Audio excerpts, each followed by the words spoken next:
terus jadi toksik bagi orang lain. Udahlah kita sendiri juga bermasalah, kita bikin orang lain juga masalah gitu. Kita seret orang lain dalam ketidakbahagiaan itu, kekecewaan itu, supaya biar senasib sepenanggungan. Nggak betul itu kan? Kita kalau menjadi orang itu ya minimal tuh kalau nggak bisa kasih yang enak-enak ke orang, ya bagus nggak pengaruhin orang, ya diam aja. Kalau kita mau kejurang sendiri aja, nggak usah jaga orang, gitu, bener nggak? Ini udah nggak bisa kasih apa-apa, kok orang kejurang pula. Gitu. Nah, kayak gitu. Ya, jadi itu konsep pertama. Jadi saya ingin semua teman-teman sadari ini. Nah, kalau kita sudah mulai sepakat nih, betul juga ya, bahwa kerja itu seperti tadi video ya. Kalau cuma kerja, gampang. Tapi kerja dalam konteks sekaligus melayani itu tinggi kelasnya. Nah, kalau kita bicara kasta nih, bukan kasta Brahma, ini bukan kasta Sudra ya, Brahma, ya kan? Kasta tertinggi, karena dia tidak hanya sekedar ganti fisik dengan duit. Makanya saya selalu bilang loh ke teman-teman yang potensial, kalian harus bisa bedakan kerja atau karir. Kalau kerja itu identik dengan kita nukarkan fisik, tenaga kita, keringat kita dengan namanya uang. Bayarnya harus cash, nggak boleh diutang.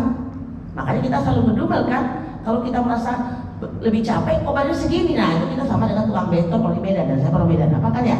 Tukang beton kan kalau kita ke pasar Setiabudi, pasar 3, ya kan, beton itu becak motor kalau di Medan. Saya suka kali situ kan.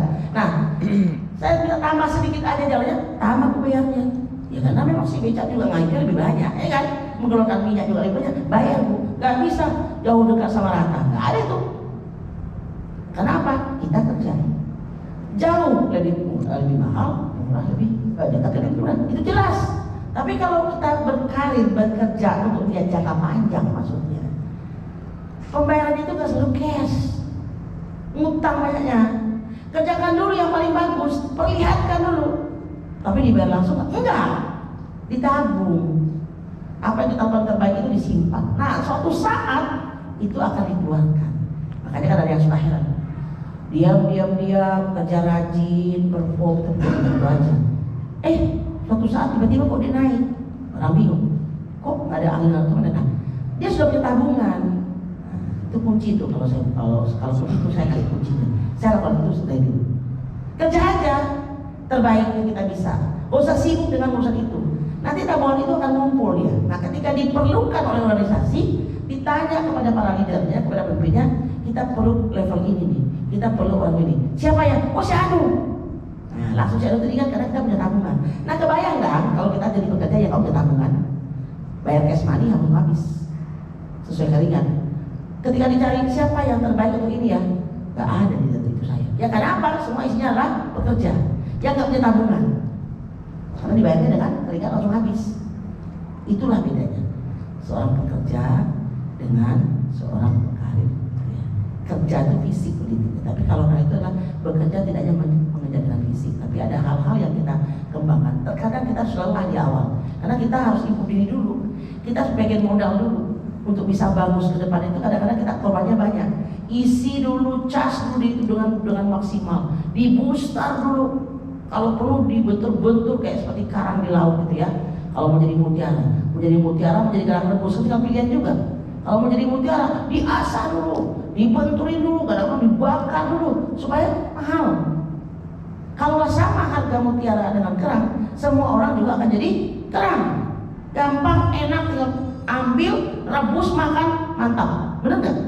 Kenapa orang banyak yang suka memilih mutiara walaupun prosesnya panjang, tapi kan harganya mahal. Sekali jual mungkin habis tenda kerang itu bertahun-tahun, benar nggak? Nah, kita mau jadi mana? Mau jadi siapa? Itu kembali kepada pilihan. Kalau hanya jadi kerang-kerang aja sih, ya nggak apa-apa sih, nggak apa-apa.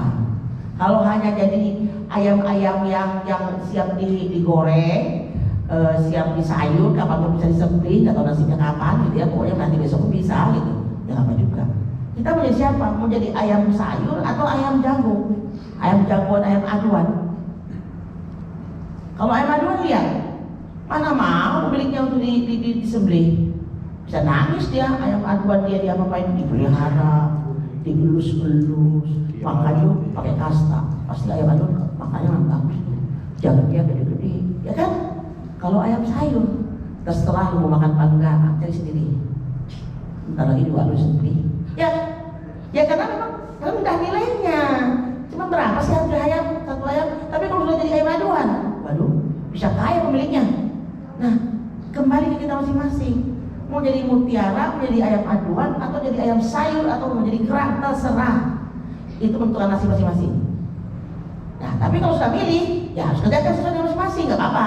Nanti paling banter ayam sayur sama kerang ini mulai sendiri, digilas sama yang ayam aduan sama si mutiara. Itu untuk waktunya aja. Gitu. Itu aja pilihannya.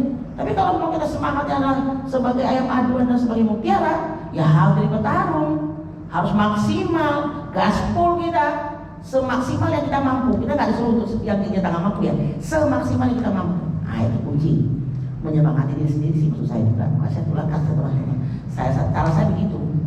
Saya kan juga kelilingnya banyak, capek. Emang nggak capek? Orang besok libur pun saya masih jalan. Kadang-kadang bilang doa kita, boleh nggak kira-kira ya? Kita hari Rabu minggu kemarin sudah di lapangan, Sabtu sudah juga di Pekalan pun. Berapa kali minggu kita di rumah? Boleh ganti tukang tambah nggak ya? Terus saya bilang enak aja, nggak ada peraturan. Kita tetap masuk hari Jumat. Saya gituin ke tim. Jangan sampai nggak masuk, awas saya bilang gitu kan. Kalau kalian masuk cuti, saya gitu. Saya pun begitu diri saya. Gitu. Ini Jumat kan besok kejepit sebetulnya. Kami baru pulang besok loh. Kalau kami dari minggu lalu sudah gelatayangan di lapangan gitu. Tapi minggu pun kami kerja kemarin. Ini sampai Kumai. Tapi ya gitulah. Komitmen kita yang bikin peraturan, kita yang bikin polisinya. Masa kita yang cederai pula? Pura-pura sakit saya, Jumat boleh. Dulu ya, saya akan desain tuh kalau mau bolehin ya. Ya sakit dulu saya. Tapi kan hati kecil nggak akan terima. Kamu yang membuatnya, kamu yang meminta itu jalan, terus kamu pula yang memperadakan peraturan. Nah, itulah susah kita orang HR ini. Kita tukang ngatur, kita bikin peraturan. Kalau kita yang melanggar, apa kata dunia? Ya. Benar. Lihat tuh. Saya paling sedih juga karena jadi orang HRBI ini, apalagi di Jakarta. Kadang-kadang saya meeting juga sampai 1:30, baru makan jam 1, makan ke bawah ke kantin, kan nggak mungkin juga naik jam 1 dong, baru makan jam 1 terus berangkat. Saya agak lebih sedikit aja, semua masih di bawah. Kenapa kalian ke atas? Bu R-nya masih di bawah. Masa saya bukan, saya baru turun jam 1 dan berapa? Kan nggak mungkin juga serunya itu saya umumin. Orang nggak lihat apa yang kita korbankan, apa yang kita lakukan di luar normal. Yang dilihat apa yang salah dari kita, dibacain. Benar, telat sedikit, makanya saya betul-betul jaga diri saya itu kalau di Jakarta saya nggak mau telat. Makanya ketika tim saya datang, saya tinggal panggil, kamu berapa kali telat? Apa alasan lagi? Ini bu, macet. Oh macet dari tahun muda, Jakarta juga udah macet. Apalagi macam-macam rasanya. Bos ini, dari tahun muda juga habis susah di Jakarta. Aduh sama saya, kamu tinggal di mana? Saya tinggal di Depok, saya tinggal di Depok. Jam berapa kamu pergi? Jam 7:30 bu, saya jam 5:08. Kamu lawan apa sama saya? Nah, kenapa? Kita bisa begitu, karena kita melakukannya. Tapi kalau kita nggak lakukan, lu ngomong ember aja, lu juga telat. Nah gitu kan? Bangunnya nggak ngomong ke saya, tapi dalam hati, lu marah-marah. Lu aja kelakuan lu begitu. Saya perlu dicek. Kalau saya sih, saya bisa maritim saya telat karena saya nggak pernah telat. Malah saya jongkak pintu kalau perlu. Nah, begitu kita orang HRD. Terpaksa begitu. Harus membentuk diri kita keras. Karena kita ngatur orang. Kalau kita nggak keras, kita nggak bisa ngatur orang loh. Ya kan? Nah, itulah kerjaan teman-teman semua di lapangan. PGA di SD. Harus tertib dulu. Harus yang jalankan dulu tuh aturan. Jangan ngatur-ngatur doang, tapi ibu nggak bisa diatur. Jadi coba cek absensinya PGA bagus nggak? Ya, yang suka DRDM, pulang cepat, sakit hari Senin depan sakit kaki, depan kaki pusing kepala, kalau Jumat sudah agak setengah-setengah, Sabtu terkilir, ya silakan aja gitu. Kita yang makan buahnya kok, dari apa yang kita buat itu kita yang makan buahnya. Nggak ada itu cerita. Kalau kita tanam yang bagus, yang jelek pun bisa. Tapi kalau tanam yang jelek, mana ada cerita? Padi ditanam, rumput pun tumbuh. Padi bagus. Tapi coba tanam rumput, nggak pernah ada padi. Nah, udahlah. Jadi kalau kita tanam yang jelek-jelek, contohnya, jangan salahkan orang lain. Orang tanam yang bagus, contohnya jadi orang luar, ya kan?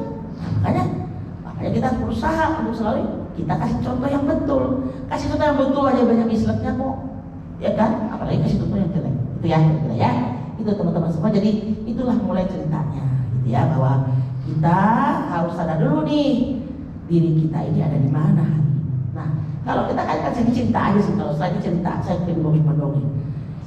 Ini saya cuma menyatakan pada dunia sudah berubah loh sekarang. Tuntutan terhadap bidang-bidang tertentu juga semakin tinggi. Apalagi sekarang bisnis juga